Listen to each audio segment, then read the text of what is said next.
Oh no, you didn't misread that title. He's kinda just dumb. What's up guys, I'm Pencil here, and here we are to do a quick little breakdown and discussion on why Sukuna is kinda just stupid. Like, just in general. Like, he's an idiot. Like, if we're being honest.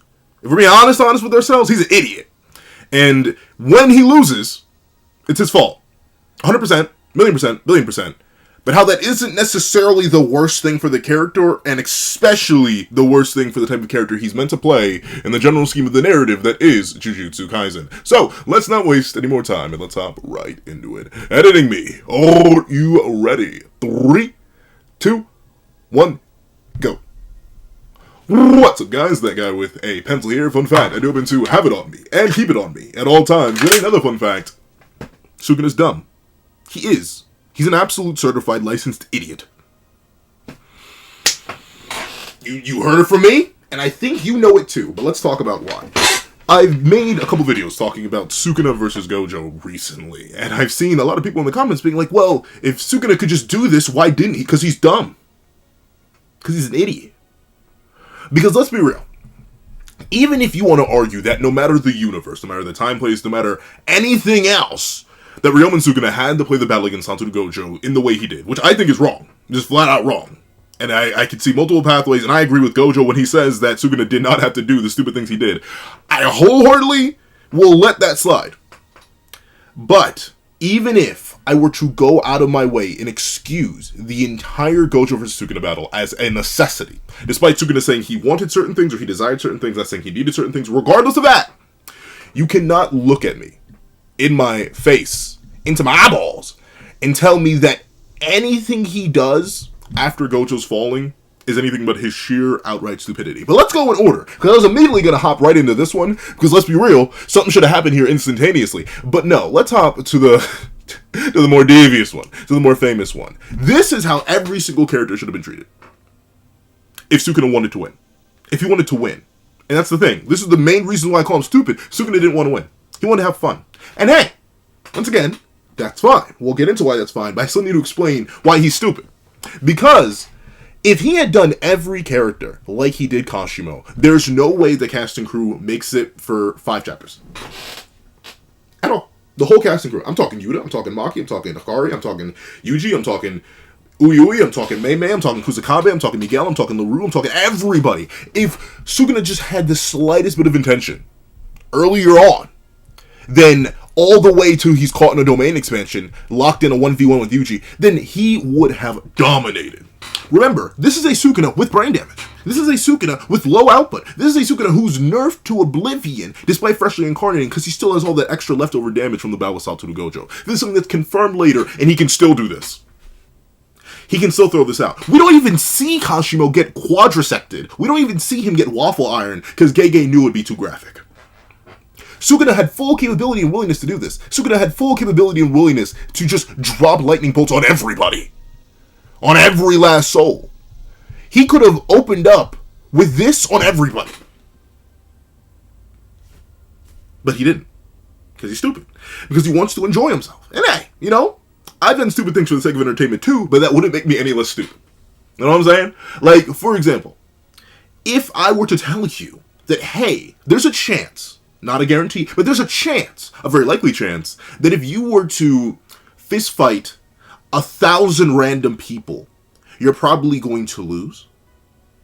But I gave you a surefire opportunity to beat those 1,000 people. All I need you to do is press this button. If you don't press that button, and you know you're going to have to fight those 1,000 people regardless, what are you doing if you don't press the button? What are you? I say you're a little bit stupid. I'm just saying. Because why would you want to take the harder path? Unless you're just a freaky guy like that. You like combat. You like the experience. And Sukuna's a freaky guy like that. Because let's be real. This scenario that comes up at the end of 238, after the interaction with Kashimo, after the domain shatters, all this, instantaneously, right here and then, Sukuna could have won. He could have just dismantled netted right here. And immediately taken out Higuruma. What was Higuruma's defense? He did not know domain implication at the time. He may have known simple domain, but even then, I don't think so. I think he may have just barely known it, because Kusakabe had to defend him later on. And Sukuna had Kamutoke here. So what's stopping him from releasing a dismantle net? That dismantle net likely costs less than any domain expansion, and Sukuna can cast those infinite times. One dismantle net straight into the sky. What are they doing? What is Higuruma doing? Dying. And guess what? If he dies there, no Kamutoke loss. And guess what? No Kamutoke loss means whatever Yuji does to him, they still have to deal with that full power curse tool that could vaporize entire high tier sorcerers in the Heian. But he doesn't do that. Why? Because he's stupid!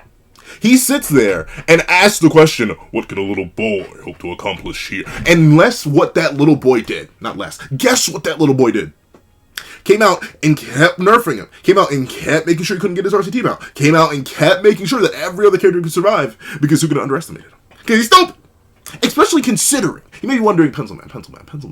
It's just Yuji Itadori. Why would he have anywhere? Sukuna, by the time of this fight, knew that Yuji Itadori was a little bit dangerous. Remember this flashback that takes place at the CR 257? What does he explicitly explain? Hey, I'll be for real, you. Honestly, Arume, you want to know why that guy's strong? Or freakishly strong? Or seems like me, despite not being me? He's probably the kid of Kenjaku, one of the other strongest sorcerers in the series, and my other half. My soul. And Arume was smart enough to put the pieces together that Itadori Yuji has the potential equal to Sukuna. So he knew! He's not dumb, but he is. He knew that Yuji Itadori, if left alone for long enough, would become a threat. He knew beyond a shadow of a doubt. But what does he do? He lets Itadori not only lock in, but lock in so hard the man goes on a black flash frenzy. Let's be real, y'all. Yuji should not have made it that far. He shouldn't have. Think of every single interaction that these two have where Sukuna could have executed Yuji before he got stronger. We know Yuji was a cleave victim at one point in time. Just cleave his head. Cleave everybody's heads. Because let's be real. At any point, any time, any place, every single character was a strong dismantle victim. The only character who wasn't is right here, and they're fighting Arume like 15 miles away. Not 15 miles. I have no idea how far they are. But still, this is the only guy who could maybe survive a strong dismantle. And Rika, I guess. But you know what we see? You know what we see Sukuna do? Instead of sending out a single strong dismantle, or a world slash, well, he still has the capability of that, or just blitzing everybody, instead of doing that, he stands around. He hits poses. He's smiling in their faces. He's grabbing swords. Think about it. Right here, Sukuna still has all 4 arms. Every last one of them. They're all there. What stops him from the moment he sees Yuta here, posted up, while Yuta's just standing there thinking to himself? What stops him from going, twin meteors, scale of the dragon, recoil, and just immediately slicing Yuta in half? Oh, Sukuna. He stops himself. Why? He's stupid. Because he wanted to see what Yuta could do. And you know what happened? You know what Yuta could do? He could open his domain expansion on him and put him in the worst situation that he's been in since the Gojo fight. Because now he's forced to hold Hollow Worker Basket, and now he allows himself to take a bunch of extra damage he didn't have to take. That's what happens. The man allows himself to get put in a scenario where he's cooked. Oh, guess what wouldn't have happened if he had just locked in? He wouldn't have his heart pierced. This whole interaction with Maki where he gets back shots from the Ghost of the Zen wouldn't have happened if he just moved slightly more devious. And we know for a fact that the man can blitz everybody. It's not like Gege's hidden this fact to us. It's not like Sukuna's been confirmed to be so weak he can't blitz anybody. This is Maki we're talking about. Regardless of how you feel, you cannot argue a single other character on the good guy side than maybe Satoru, well even, I'd say Satoru Gojo, but it depends on if he can see dismantles. Satoru Gojo! The person with the best perception, little precognition, the only air hopper in our entire crew, legit got perception blitzed by Sukuna the second he locked in slightly. And this is a Sukuna who's pumping his heart manually, is missing an arm, is missing a heart, everything. So you mean to tell me a full house Sukuna couldn't just blitz and dismantle net everybody? Why didn't he? Because he's stupid. Because he wanted to see what they could offer him. Because he wanted to have a good time. Because he wanted to fight. And that's fine. Notably, I think it's okay that Sukuna's stupid. In fact, I'd prefer that he is. Because it's allowed us to have the Shinjuku Showdown as it is. And if he wasn't, like I said, the fight and the series would have been over in like 5 chapters.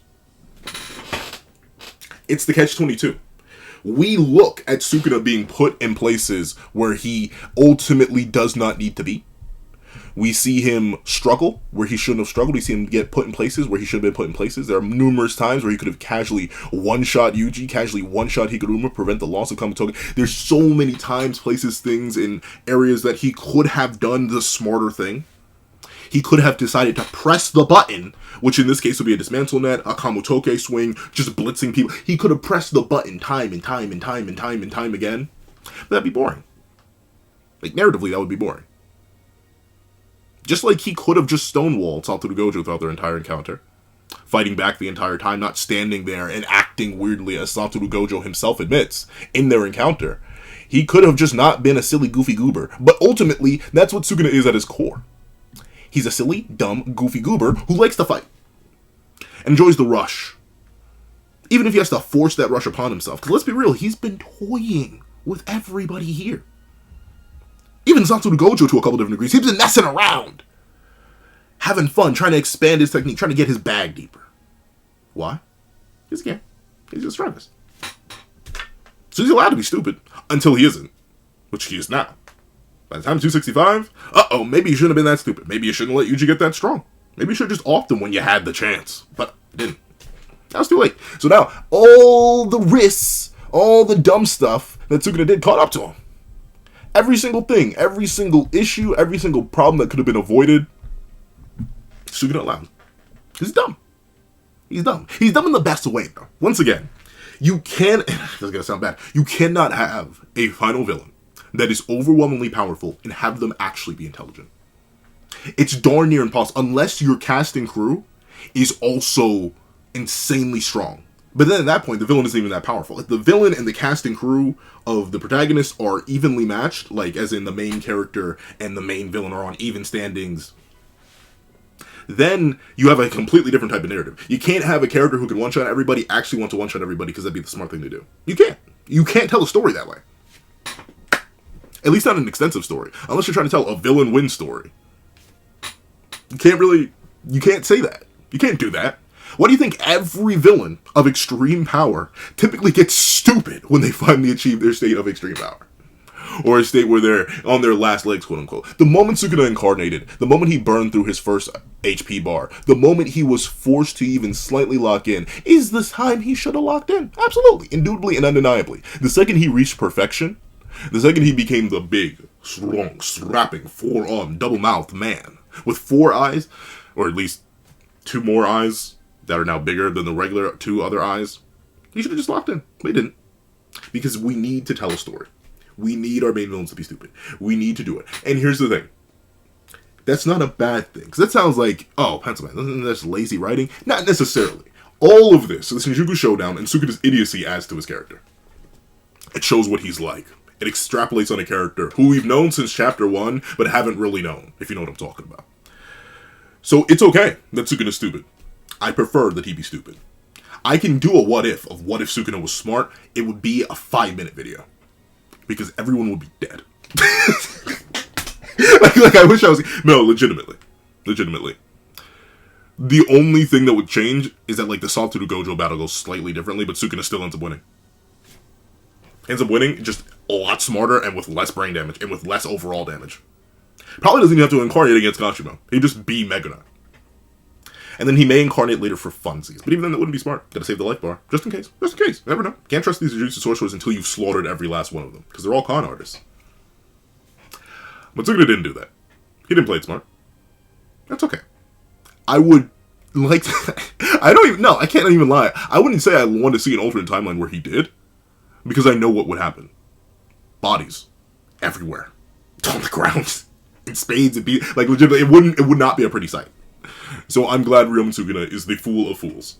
Because if he wasn't the king of fools, then... how can you tell the story? That's a genuine question, by the way. If you guys think you can make Ryomen Sukuna smart, or at least not even smart, because here's the thing. Moderately intelligent. Then, tell me. Tell me how.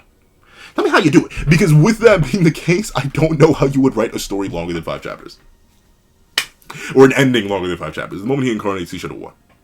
But that's what I think. Please, what you guys think in the comment section down below. Do you guys think I'm crazy that ultimately Sukuna isn't stupid? It's just our cast and crew is that powerful, that strong, and they would never get blitzed by Sukuna, in spite of the fact that we seem to get blitzed by Sukuna all the time? Let me know. Or do you guys agree with me and say that Sukuna's stupid, but you agree with me even more in the idea that Sukuna kind of has to be stupid in order to tell an interesting narrative, or narrative at all? Please let me know all that and more in the comment section down below. If you made it all the way to the end of this video, please do me a favor and leave, I think King of Fools works. King of Fools in the comment section down below. I'd like to thank you so much for watching. Please remember to leave a like, share, comment, and subscribe, and make sure you hit that notification bell so you don't miss out on any videos that come to the channel. Also, I do happen to have a Patreon down below where you can support me for as low as $1 a month. You things like exclusive videos, early content, and more. You also now become a member of the channel for as low as $3 a month to get the same perks and more. Some of those perks will include the live reaction to the very next chapter of Jujutsu Kaisen, ad-free variations of all my videos, and if you become a $25 patron or a $25 member, you can order whatever video you want. Also, I do have a link to my Ko-Fi in the description down below where you can drop 5 beans for a short video, 25 beans for a long video, or any beans at all. Any support is always greatly appreciated. Now, I'd like to thank you so much for watching once again, and I hope you guys have a wonderful day. This is that guy with the pencil, writing off.